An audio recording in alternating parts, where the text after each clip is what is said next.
Oye País, buenas noches, Oye País, yo soy Rudy González, gracias por su compañía en esta hora como cada noche para analizar los temas noticiosos de interés nacional e internacional ocurridos en el país. El tema de los aumentos de salario que se han registrado en varias dependencias de la administración pública siguen siendo un tema de qué hablar. Yo comentaba en mi columna de esta semana, mi columna editorial, sobre el tema, y lo voy a compartir con ustedes más adelante. Pero quiero decir lo siguiente, y lo comentaba ayer, la ley establece las escalas de salario, que es una ley que debe ser rápidamente modificada. Dice el director, el ministro de Administración Pública del MAP, dice dos cosas que hay que verlas. Una de ellas, que las alzas de salario que se han registrado en varios departamentos de la administración pública descentralizada, o sea que no son parte del gabinete presidencial, sino que son entidades del Estado, del gobierno, pero que se manejan con una estructura diferente a la de la designación directa del Poder Ejecutivo. Banco Central, los superintendentes, etcétera, etcétera, etcétera. Y decía él que esas instituciones tienen sus reglamentos y sus leyes mediante la cual se rigen y entonces le permiten hacer esos incrementos de salario sin que haya que pedir permiso, ni mucho menos sin que haya necesidad de que haya una orden directa del Poder Ejecutivo. Eso es verdad, pero es que es un asunto de la estructura del Estado. El jefe del Estado es el presidente de la República y nadie debe ganar por salario más dinero que el jefe del Estado. Ese debe ser el parámetro. De ahí hacia abajo, la distribución de funciones en el Estado, en el gobierno central, en las instituciones apéndices al gobierno central. Esa debe ser la nomenclatura, eso debe ser lo que debe regir el tema. Decía el ministro de Administración Pública que hay por lo menos 56 funcionarios del gobierno que reciben salario mayor que el del presidente de la República. Y eso es una distorsión que debe ser arreglada. Yo no creo que la distorsión necesariamente es bajarle el salario a estos, sino acomodar realmente a la realidad el salario del presidente de la República. Claro, el presidente Luis Abinader, un presidente como Luis Abinader, creo que Danilo Medina tampoco lo hubiera hecho, mucho menos Leonel Fernández, Balaguer ni se diga, hubiesen pensado en aumentarse el salario, de promover una acción que les aumente el salario por una razón de imagen personal de ellos. Ninguno de estos presidentes que hemos tenido en República Dominicana han sido personas, a mi modo de ver las cosas, que perciben riquezas personales, que persiguen riquezas personales. No me parece. Balaguer, ni mencionarlo, un hombre que austero hasta lo último. El presidente Luis Abinader es un hombre de extracción de familias ricas, millonarias, no tiene necesidad de andar buscando un salario para solventar sus gastos y vivir. Tanto es así que su salario lo ha donado a una institución de caridad. Tanto es así que eso. En un gesto de solidaridad frente a la situación económica que vive el país. Pero eso no quita que el salario del jefe del Estado debe estar por encima de todo lo demás y de ahí comenzar a descender de acuerdo a las posiciones que ocupen cada uno de ellos. Eso será un tema de discusión política, de lo que usted quiera, pero hay que partir, señores, de las realidades. Y esa es una realidad que no podemos dejar de lado. Es una realidad. El COVID-19 sigue atacando, fluctúa y baja, 700, 600, 900, 800, positividad rondando todavía en el 20% y tanto, no hay defunciones, por suerte, pero hay gente como yo. ¿Dónde está mi mascarilla? Tú no te la llevaste, la pusiste en el maletín. Yo ando con mi mascarilla para arriba y para abajo. Hoy entré a un banco y tenía mi mascarilla puesta y me dice el de seguridad de adelante: ya no tiene que usar esa mascarilla. Digo, lo sé, pero a mí me gusta usarla. Sí, pues que nadie aquí adentro tiene mascarilla. Yo lo entiendo, señor, pero ¿hay algún problema de que yo entre con mi mascarilla? ¿Usted quiere que me descubra para usted verme? No, pues se lo comento, se lo digo. Mira, yo he ido a varios sitios. Anoche, precisamente, estuve en una reunión de amigos. Una reunión de amigos, la pasamos muy bien. Éramos todos del mundo periodístico, de diferentes medios y diferentes formas de manejo, auspiciado por una de las grandes empresas de imagen y de relaciones públicas y de comunicaciones del país. Ellos le llamaron el encuentro de la resaca del Día de los Padres. Éramos todos hombres. Mujeres solamente habían las personas que trabajan en esa empresa y que estaban sirviendo de apoyo para la logística de ese encuentro. Pero me di cuenta cuando yo llegué, que llegué un poquito más tarde porque salí de mi programa de radio y después pasé por la casa, asearme un poco y llegar a esa reunión, y ya tenía como media hora de retraso. Fue el último que llegó, el penúltimo, llegó otra persona después de mí. Y cuando yo llegué, nadie tenía mascarilla y estaban todos ahí en un balconcete, por así decirlo, fumando puros y tomando un trago. Yo no fumo, yo apenas me bebo un trago, probé un Oporto fabuloso que yo no sabía, Oporto hecho de ron Barceló, valga la promoción. Yo no sabía que aquí hacían Oporto, pero con el sabor de ese ron dominicano, con una bebida de alta calidad, muy buena. Y yo tampoco tomo, lo probé, muy bueno, pero me di cuenta de que nadie tenía una mascarilla puesta, que es a lo que viene el comentario.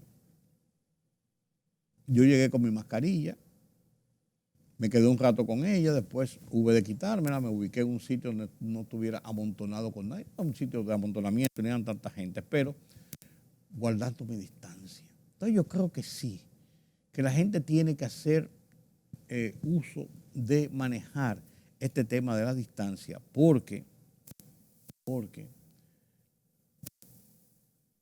es conflictivo.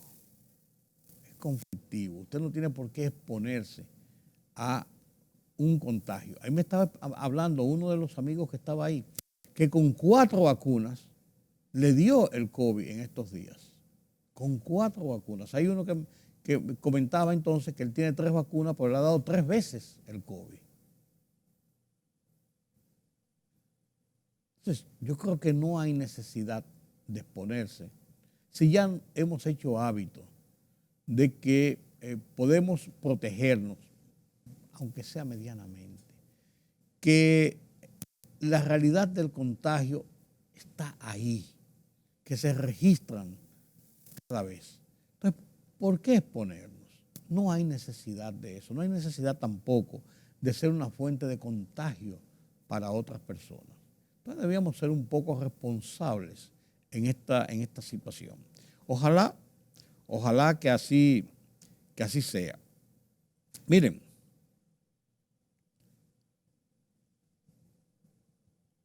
estamos en el entorno del 16 de agosto y mucha gente habla de cambios y de remociones y de traslados de un sitio a otro en el tren gubernativo. Esa es una prerrogativa del Poder Ejecutivo, del presidente de la República, quien toma decisiones amparado en lo que le establece el artículo 128 de la Constitución de la República. Es el jefe de la administración pública y en sus manos están los decretos. Y él es el único que firma decretos y por decretos se mueven funcionarios, se nombran o se despiden. Se ascienden, nunca se degradan, aunque alguna gente cree que cuando lo mandan de un sitio a otro pudiera ser una degradación, pero eso hay que verlo dentro de ese contexto. hay que ver. Hay que ver realmente cuál es la situación en ese sentido. Esta semana en mi columna, Oye País, hablo del tema de los salarios en la administración pública y lo que dice la ley y lo que yo pienso que debe ser esa situación. Mi columna la titulo esta semana, ¿dónde tengo el tema? La titulo esta semana. Contrale, se me perdió ahora el título de mi columna de esta semana. Claro, realidades y correcciones. Lo que pasa es que yo leo tantas cosas en los medios, escribo tantas cosas todos los días que a veces no recuerdo el título, sé el tema, pero no recuerdo a veces qué título le puse a esa columna del Listín Diario. Realidades y correcciones. Titulo mi columna de esta semana y la comparto con ustedes a continuación.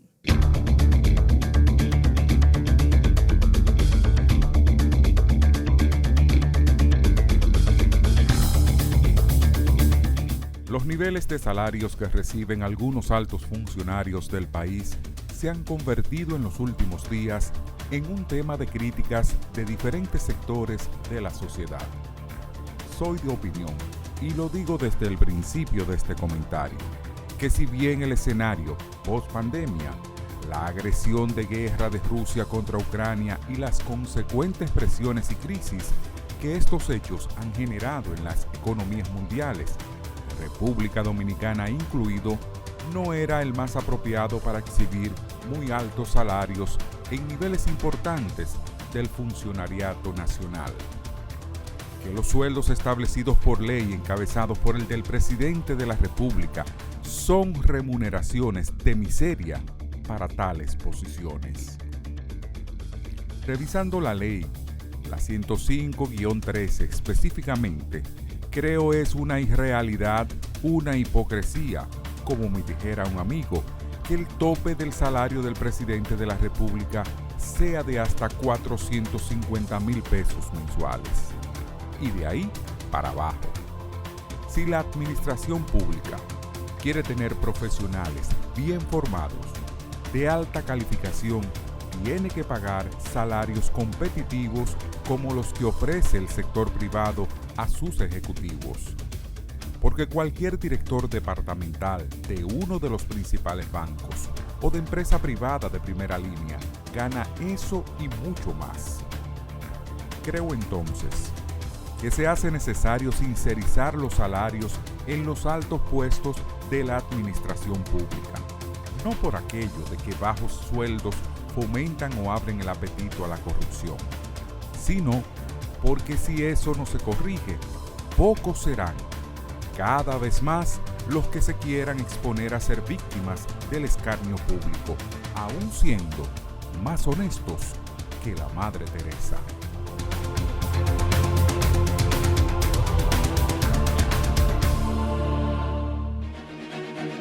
El rumbo de la tarde, plural, objetivo, democrático, la verdad siempre. Con tres verdaderos profesionales del periodismo y la comunicación, Georgie Rodríguez, Juan TH y Rudy González. Los Poderosos.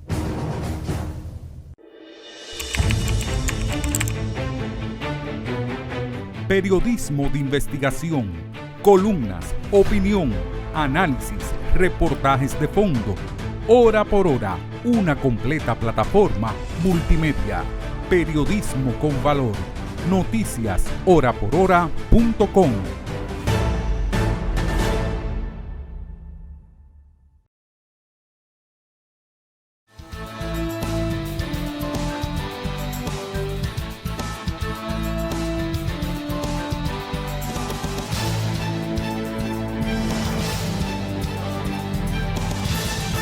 Hemos visto las noticias nacionales y en República Dominicana siempre hay movimientos importantes en el plano nacional. Pero en el plano internacional, esta ha sido una semana compleja en el plano internacional. Varias razones. Entre ellas, el tema de la visita de Nancy Pelosi a Taiwán. Levantó una gran polvoreda, un aumento de tensiones entre China y Taiwán, China y Estados Unidos, porque Nancy Pelosi, como yo les comentaba ayer, no es simplemente la presidenta de la Cámara de Representantes de los Estados Unidos, que es decir, la Cámara de Diputados, no. En el orden sucesoral ella es la segunda en el orden sucesoral. El primero en el orden sucesoral presidencial es el vicepresidente o la vicepresidenta en este caso. La tercera persona, que es la segunda en la sucesión, es el presidente o la presidenta en este caso de la Cámara de Representantes. Y esa es una posición que tiene doña Nancy Pelosi, una legisladora de 30 y tantos años, veterana, de 80 y tantos años de edad, pero una mujer muy enérgica, muy decisiva, muy valiente, una mujer que ha hecho una carrera congresual importante en el Congreso de los Estados Unidos, en el estamento de los Estados Unidos. Pero China, con su disputa que tiene con Taiwán y sus choques más diplomáticos y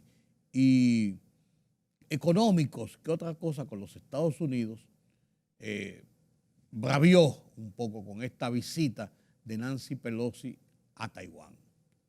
Una visita que dicen los medios de comunicación en Washington, New York Times, de Nueva York, pero New York Times, Washington Post y los grandes medios, que prácticamente a Nancy Pelosi la retó el gobierno de China cuando ella, en una gira que está realizando, que ha realizado por Oriente, que la llevó a Malasia, a Corea del Sur, a varios países,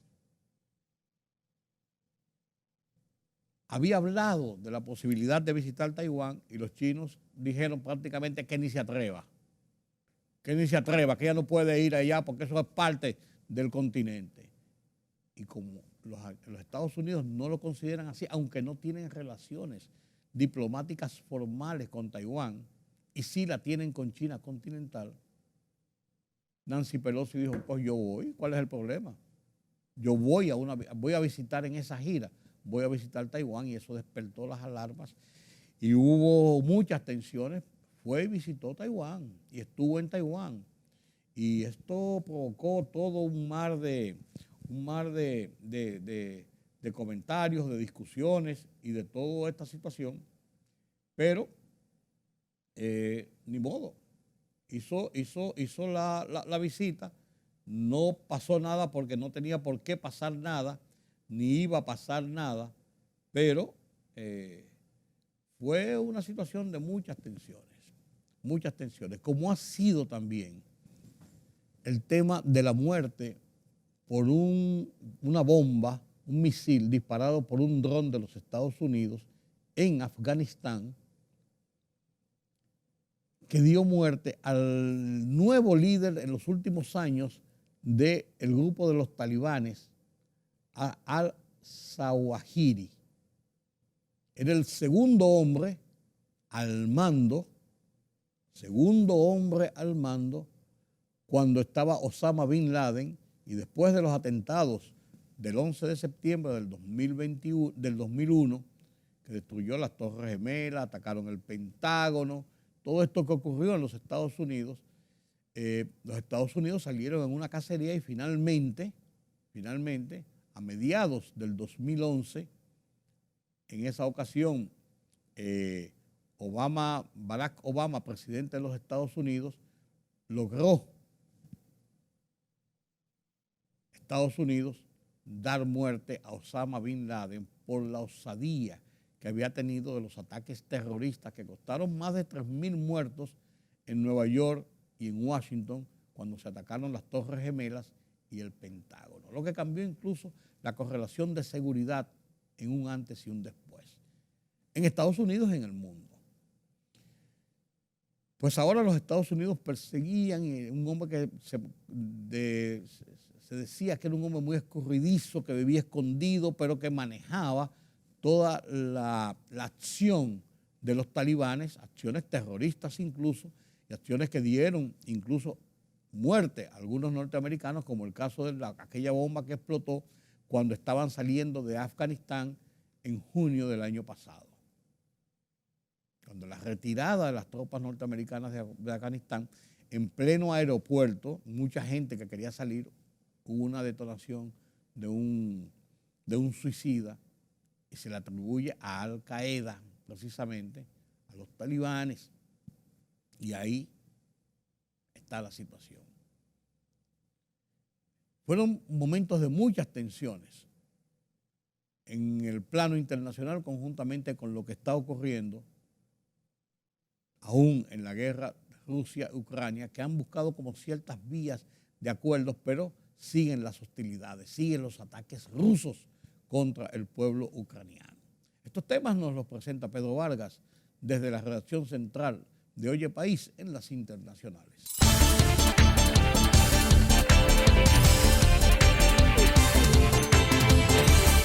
El primer ministro japonés Fumio Kishida recibió a la presidenta de la Cámara de Representantes de Estados Unidos, Nancy Pelosi, junto a la que reafirmó la estrecha cooperación de sus países y recriminó a China los misiles caídos recientemente en aguas económicas exclusivas japonesas. El secretario de Estado de Estados Unidos, Anthony Blinken, afirmó que los ejercicios militares de China en el estrecho de Taiwán son acciones provocativas y suponen una escalada significativa que no tienen justificación, y recalcó que Washington nunca ha querido provocar una crisis. China anunció la paralización o suspensión de los diálogos abiertos con Estados Unidos en cuestiones que van desde el cambio climático y las relaciones militares a la lucha antidrogas, en respuesta a la visita de Taiwán esta semana de la presidenta de la Cámara de Representantes, Nancy Pelosi. Los casos globales de viruela del mono ascienden hoy a 26.017 con 9 muertes, de acuerdo a las estadísticas que actualiza diariamente la Organización Mundial de la Salud, OMS.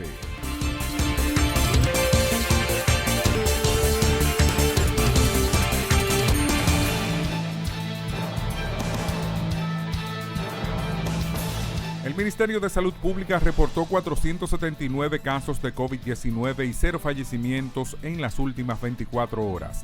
De acuerdo al boletín 869 emitido por la Dirección Nacional de Epidemiología del Ministerio de Salud Pública, el total de fallecidos a la fecha es de 4.384, mientras que los casos acumulados ascienden a 632.084 contagiados.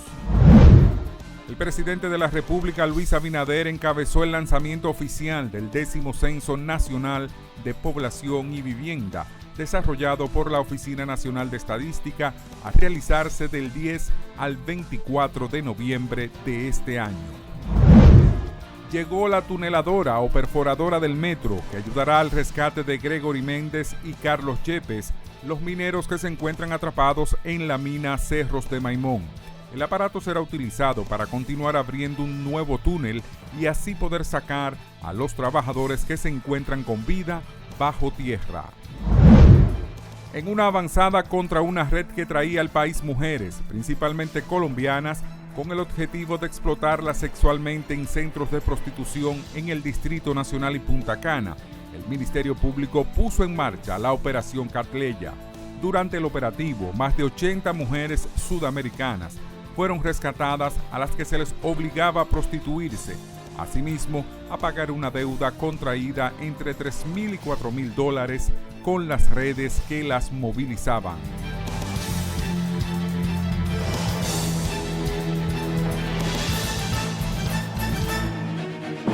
El rumbo de la tarde, plural, objetivo, democrático, la verdad siempre.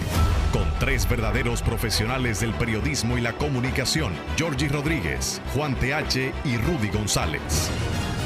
Los Poderosos.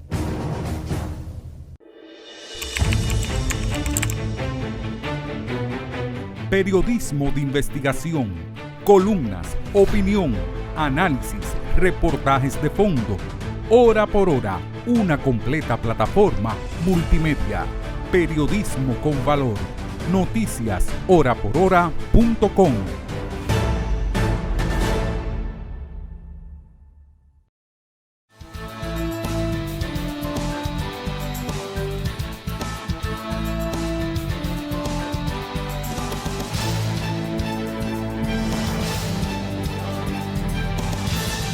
La migración, el drama humano y el crimen, y un crimen transnacional aprovechado por delincuentes que usan los temas de migración para llevar a gente de un país a otro, principalmente a los grandes países, pasa en Europa, con los que vienen refugiados y buscando llegar a esas naciones desde el norte de África, de otros sitios. Pasa en Estados Unidos con las fronteras de México, con Estados Unidos, que vienen todos Centroamérica y de otros países, incluso dominicanos, para tratar de cruzar ilegalmente a Estados Unidos. Entonces hay un tráfico de inmigrantes. Ahí los vemos aquí muchísimas veces en las yolas, República Dominicana, buscando llegar a Puerto Rico, los naufragios, las muertes, las precariedades, todo esto es un verdadero drama. Moisés Naín habla del tema frecuentemente, pero hoy les voy a presentar un reportaje y un análisis que se hace en Foro Internacional de la Voz de los Estados Unidos de América, de la VOA. Se analiza el tema, titulado Migración, un drama humano y un crimen transnacional, dirigido por Gonzalo Abarca, desde la VOA. Comparto con ustedes este foro que no tiene desperdicios y que lo vemos con situaciones incluso ocurridas con dominicanos en muchos de estos lugares. Con este tema nos despedimos esta noche aquí en Oye País. Los convoco para mañana nueva vez para analizar temas de interés nacional e internacional. Pasen un feliz resto de la noche. Yo soy Rudy González.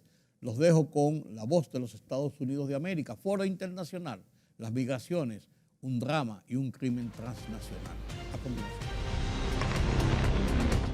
Miles de personas continúan llegando a la frontera entre México y Estados Unidos, pese a que las muertes por esta aventura baten récord según datos de Naciones Unidas. Este año, solamente este año, se han registrado 340 muertes de migrantes. Por otro lado, continúan arribando a Washington.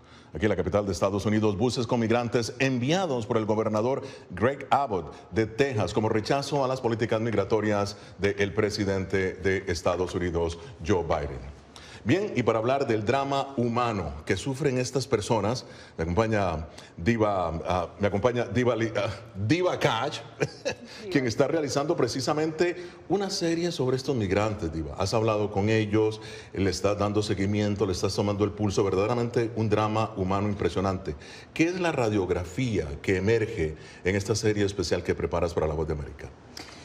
Bueno, Gonzalo, podremos ver que ellos en primera instancia llegan totalmente desorientados a Washington, D.C. cuando han sido enviados en estos buses. También llegan con las necesidades básicas insatisfechas. Estamos hablando de alimentación, estamos hablando incluso de también vestimenta. Claro. Y estamos hablando que ellos llegan también descontextualizados de la realidad política que representan la llegada a Washington, D.C. y de la manera que han sido enviadas por el gobernador de Texas hasta la capital, como también llegan pidiendo mucha información porque han sido mayormente separados de sus familiares cuando salen de la frontera y los centros de procesamiento. Generalmente cuando son adultos estamos hablando que no saben dónde están las esposas, sus mamás, muchos no hablan sus inglés, hijos. me imagino, también. La mayoría no hablan inglés, son claro, centroamericanos, latinoamericanos, en su mayoría. Debe ser impresionante esta larga aventura, de un momento a otro venir aquí a la capital de Estados Unidos, como bien lo estás consignando en tu serie especial. Ahora, Diva, muy bien, llegan a Estados Unidos en estos buses. ¿Qué pasa con ellos acá en Washington? O sea, ¿quién se encarga de ellos? Bueno, después de que Voz de América le ha hecho seguimiento a estos grupos, podemos ver en la radiografía dos grandes subdivisiones, cómo están llegando. Los primeros, los que llegan con algún contacto, familiares, quienes los reciben, una dirección a dónde llegar, un amigo. Ellos llegan de manera no permanente a Washington, D.C., porque siguen su camino hasta el destino final. Y entonces son organizaciones que de una manera incipiente, como carecen, por ejemplo, Perdona, ¿ese destino final cuál es? migradores? Por ejemplo, en su mayoría han querido llegar hasta Washington porque queda un poco más cerca a Nueva York, claro, queda un poco más cerca a Miami, a Delaware, por ejemplo. Entonces es como una conexión que hacen en Washington, D.C. Y aquí son ayudados por organizaciones como Carecen, donde les proveen incluso el tiquete por bus para llegar a su destino final. Ese es un grupo. Pero ya van el segundo grupo que no tienen a ninguna persona, no conocen a nadie y han sido enviados a Washington porque su papel dice usted lo va a ver una corte en Washington. Es lo que te iba a decir, York. que son prácticamente los que están más vulnerables, si se quiere, a una serie de situaciones en la capital de Estados Unidos. Ahora, hablando con ellos, ¿qué te han dicho? ¿Qué te han expresado? Mucho miedo. Hay algunos, como lo podemos ver en la serie, que han llegado en unas situaciones bastante precarias y han corrido riesgos altos, incluso en las calles, como uno de ellos nos lo dijo para la serie. Escuchémoslo. Sí, me arrepiento de haberme venido a Estados Unidos. La realidad es muy distinta a lo que todo el mundo ve por televisión. Todo el mundo pensará que uno llega a este país y uno va a ver edificios como la ciudad de Nueva York, de Miami, y es totalmente distinto. Verdaderamente impresionante este drama humana. Estás trabajando en esta serie, sé que aún hay detalles por definir, sin embargo, estará ya saliendo la próxima semana, ¿no? Sí, estará saliendo la próxima semana, Gonzalo, y hay que decirlo, la gran conclusión a la que se llega después de entrevistarlos a ellos y entrevistar a los expertos es que es la desinformación que está haciendo que muchas personas tomen este camino por llegar a Estados Unidos pensando que es una ruta abierta para llegar aquí, recibir todos los servicios, cambiar sus vidas, y esa no es la realidad. Claro, y el nombre de la serie aún la estás trabajando. Estamos trabajando, pero bien, a partir de la próxima semana, Diva, te tendremos con esta serie especial que narra ese impresionante drama humano. Más de 1.600.000 migrantes, 1.600.000 migrantes detenidos en la frontera entre Estados Unidos y México hasta junio, según la Oficina de Aduanas y Protección Fronteriza de Estados Unidos. Pero, muy bien, ¿qué está pasando verdaderamente en la frontera? Para hablar sobre este drama humano, la política migratoria y la garra del crimen organizado, me acompaña la doctora Guadalupe Correa Cabrera, experta en migración y tráfico humano de la Universidad George Mason, y Vanessa Quintero Ríos, directora del programa de Ciencias Políticas de la Universidad Nacional Abierta y a Distancia de Colombia, experta en migraciones internacionales. Bienvenidas ambas. Guadalupe, un placer verte nuevamente. Empiezo contigo. Los migrantes, fíjate, continúan llegando pese a las fuertes restricciones, al peligro que existe y al mensaje inequívoco de Estados Unidos de que la frontera no está abierta. ¿Por qué lo hacen? ¿Qué nuevos factores, según tu análisis, hay ahora que los están forzando a ello? Son varios factores. Hay fuerzas de atracción y fuerzas de empuje de la migración. Obviamente hemos hablado en todos estos años de la gran tragedia humana que viven los migrantes en sus lugares de origen: violencia, pobreza, y bueno, obviamente después de la pandemia del COVID-19 esto es una cuestión muy, muy importante. Por otro lado, hay trabajos en los Estados Unidos, hay demanda laboral y no hay vías legales para que los migrantes puedan llegar a Estados Unidos donde hay trabajos. Y por el otro lado, están estas redes de tráfico humano que facilitan estas migraciones y también desinformación para decirles que ellos van a llegar a un sueño americano. Entonces son varios factores, claro. Es la necesidad, son los trabajos y son las redes de tráfico humano. Claro, sobre eso vamos a ir precisamente poniendo el bisturí: tráfico humano, las redes, carteles. Vamos a hacer una diferencia sobre esto más adelante contigo. Ahora voy a preguntarle a Vanessa. Bienvenida, Vanessa. ¿Cómo analizas el impacto social de esta migración? Es decir, miles vienen a ciudades en un estado prácticamente de desamparo, como lo ha dicho Diva. Y bueno, ¿cómo analizas esta situación? Bueno, acá hay diferentes problemáticas que debemos ver. Por una parte, las condiciones de pobreza en las que están llegando las personas, que ya lo decía Diva, con las necesidades básicas insatisfechas, pero también acá hay unas problemáticas muy grandes relacionadas con las posibilidades de caer en las redes de trata, en donde podemos estar hablando de personas que están, digamos, como en trabajos que les están generando condiciones de esclavitud, que pueden estar cayendo en problemas como lo que son también los matrimonios forzados, en donde podemos estar hablando de las problemáticas que hay alrededor también de todo lo que tiene que ver con la trata de personas, con la ubicación y las condiciones de los espacios en donde se empiezan a ubicar los migrantes y evidentemente con el aumento de las condiciones de pobreza de manera general. Y lo sumado al tema de los niños que están llegando acá, que llegan sin tener, digamos, como que unas condiciones de igualdad y todo el problema de los derechos humanos. Claro, y fíjate que continúan llegando niños, 98%, un dato que tenemos adelante, un 98% de ellos llegan a la frontera solos. Pero ahora vamos a escuchar lo que dijo el secretario de Seguridad Nacional, Alejandro Mayorkas, a La Voz de América sobre el desafío que representa la migración irregular. Estamos trabajando muy de cerca con esos diferentes países. Tenemos una iniciativa sin precedentes, a una escala y alcance sin precedentes para golpear a las organizaciones de contrabando, para golpear a las organizaciones criminales transnacionales. Nosotros hemos emprendido una serie de operaciones diferentes. Tenemos una campaña de disrupción y tan solo nos queda ser más agresivos para atacar esa conducta ilegal y a esos criminales. Guadalupe, el secretario Mayorkas diciendo que deben ser más agresivos para prácticamente desarticular estas redes. ¿Tu opinión? Sí, creo que es muy importante, pero al mismo tiempo debemos enfocarnos en áreas también que han sido reconocidas por el gobierno de los Estados Unidos, pero que debe realmente haber una estrategia. ¿Para qué?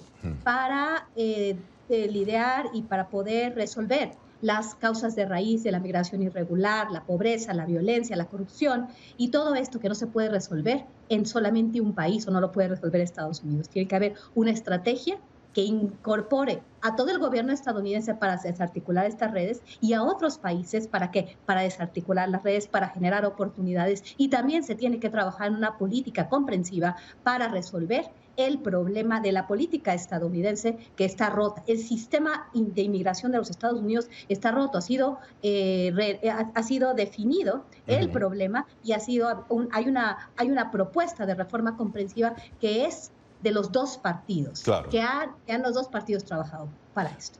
Claro, claro. Ahora, muy bien, Vanessa, tu lectura, el compromiso de estos países, México y Centroamérica, para desarticular esas redes, para enfrentar o controlar al menos el tema o el problema de la migración irregular.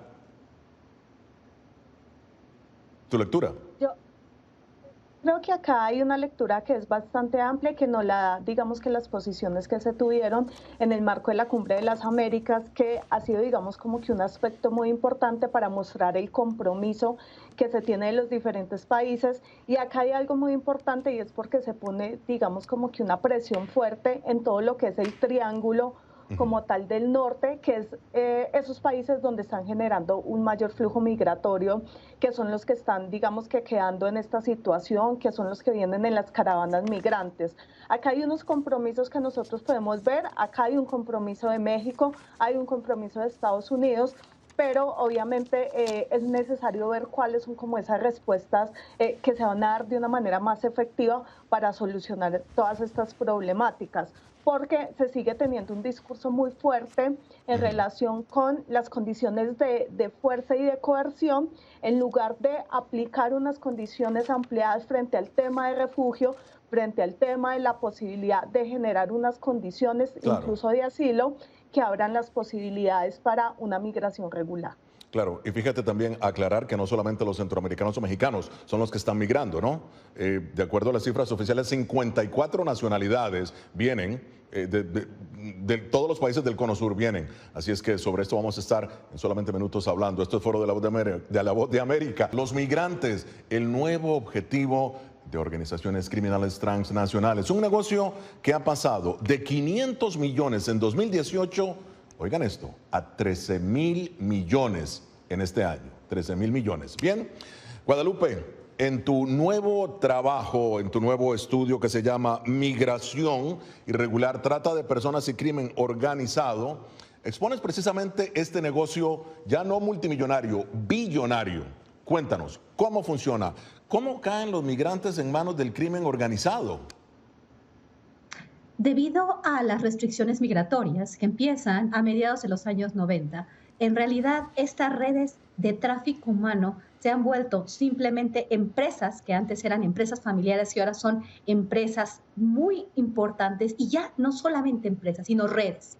Y estas redes se relacionan con otras redes criminales. Y pienso en el caso de las redes de trata de personas, las redes de narcotráfico, y también otras redes criminales que están apoyadas por autoridades corruptas. Entonces se facilita, dada este tipo de corrupción, las redes criminales, la tecnología, los medios de comunicación, Instagram, Facebook, WhatsApp, facilitan las actividades de estas redes de tráfico humano que se han convertido en crimen organizado transnacional por sus vínculos con otras redes de trata de personas, de tráfico de drogas y de muchos otros crímenes. Como se ha diversificado el crimen organizado, esto ha sido vinculado al tráfico de personas. Ya no hablamos de empresas, hablamos de redes, redes de crimen organizado transnacional.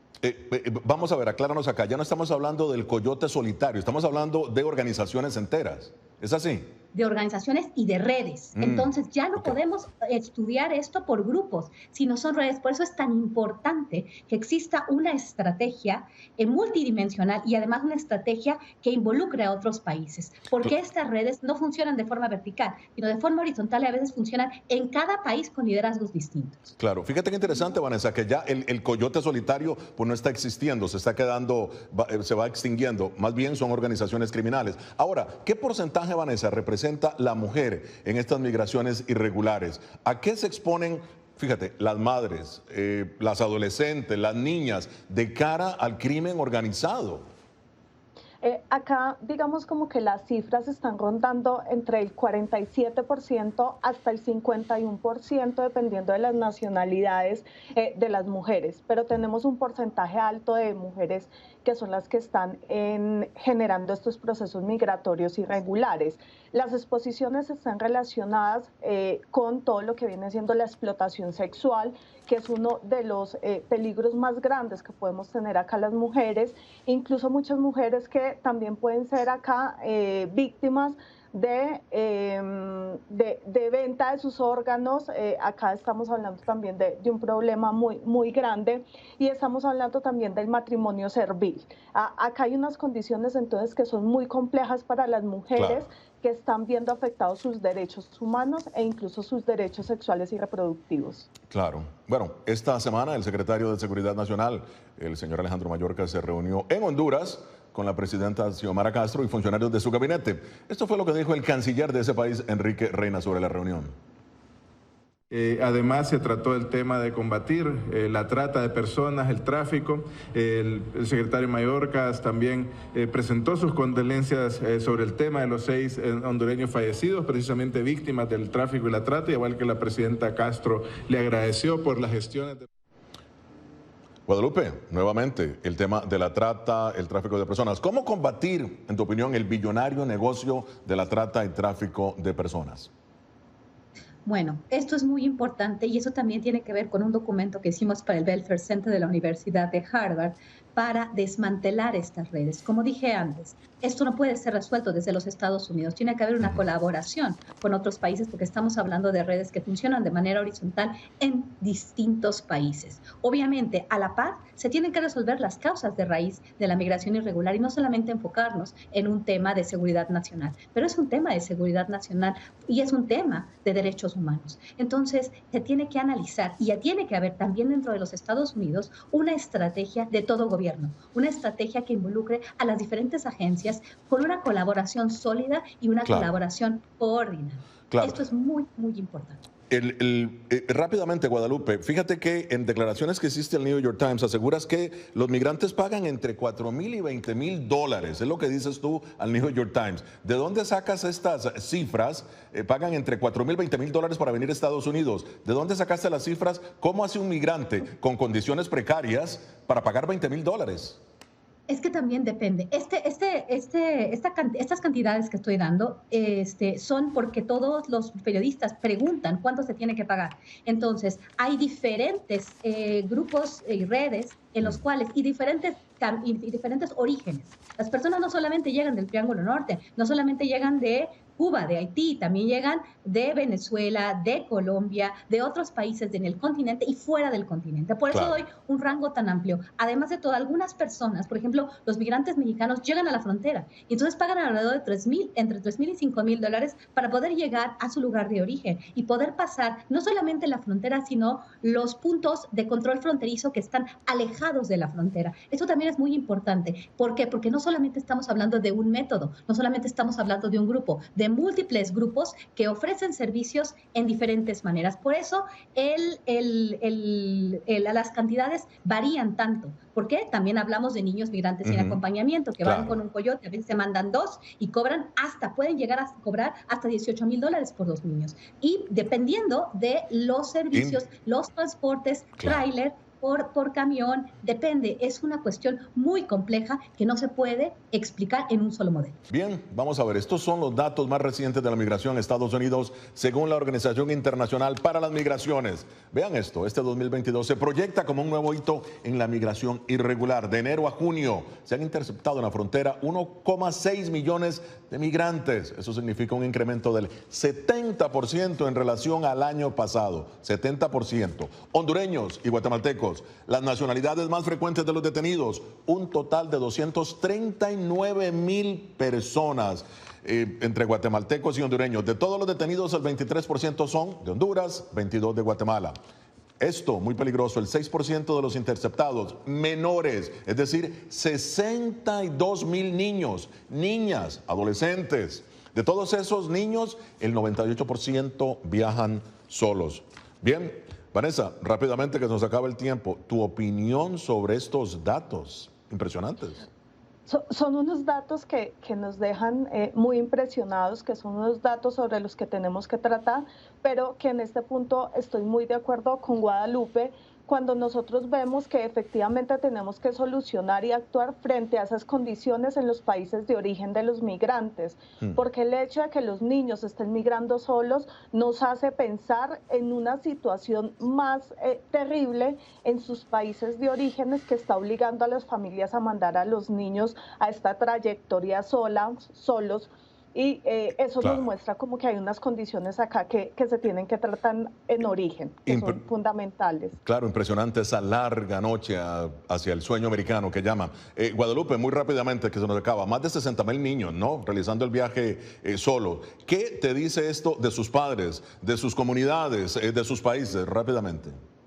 Sí, hay varias cosas y esto es muy importante. Los niños migrantes sin acompañamiento viajan con un coyote en algunas ocasiones para reunirse con tus padres, en otras ocasiones ya con trabajo. Son jóvenes, no necesariamente son niños de 5 años, son jóvenes de 14 a 17 años que ya tienen un trabajo en los Estados Unidos. Dice que sus familias se quieren reunir con ellos porque ya no hay formas de llegar a los Estados Unidos y regresar. Esto también es muy importante porque también pone el ojo en la política migratoria fronteriza de los Estados Unidos. Por el otro lado, el drama de familias que también no pueden mantener a sus hijos en sus lugares de origen. Son muchas circunstancias que solamente no podemos entender. También por el otro lado están las redes de tráfico humano que presentan la posibilidad de trabajo y de un menor costo para traer a los Estados Unidos a niños migrantes sin acompañamiento, que los están acompañando ellos, los traficantes de personas. Claro.